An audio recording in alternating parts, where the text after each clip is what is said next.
Sadly, there's no one to blame for the untimely deaths of 4 devotees who lost their lives during the Pahalik and record-long grand procession of El Nazareno over the past weekend.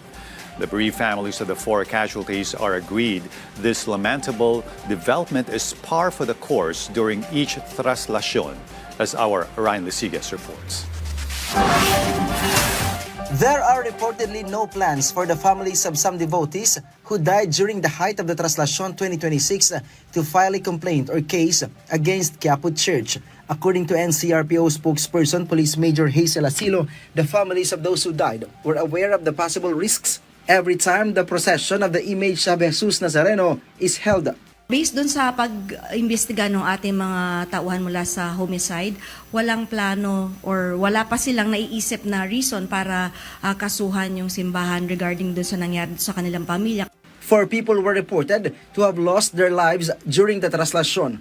In addition, more than 1,000 devotees were given first aid after sustaining various injuries or wounds due to crowding and pushing.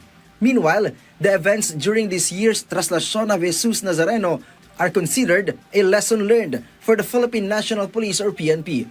The NCRPO failed to meet its target of 15 hours as the procession instead doubled and lasted for nearly 31 hours.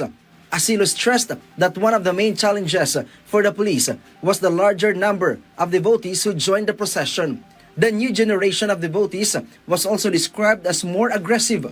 Yung mga actuations at yung siguro yung mga bagong breed ng ating mga deboto na hindi talaga nagpapapigil kahit na may mga pulis na tayo na nandun sa mismong andas. Hindi talaga sila natinag kahit na pulis na yung naghahawi sa kanila. For the next traslacion, the NCRPO is targeting to deploy more IHOS police. They will undergo stricter training, especially since they're being first-timers in guarding the andas of the Nazareno. Also posed a challenge during this year's traslacion.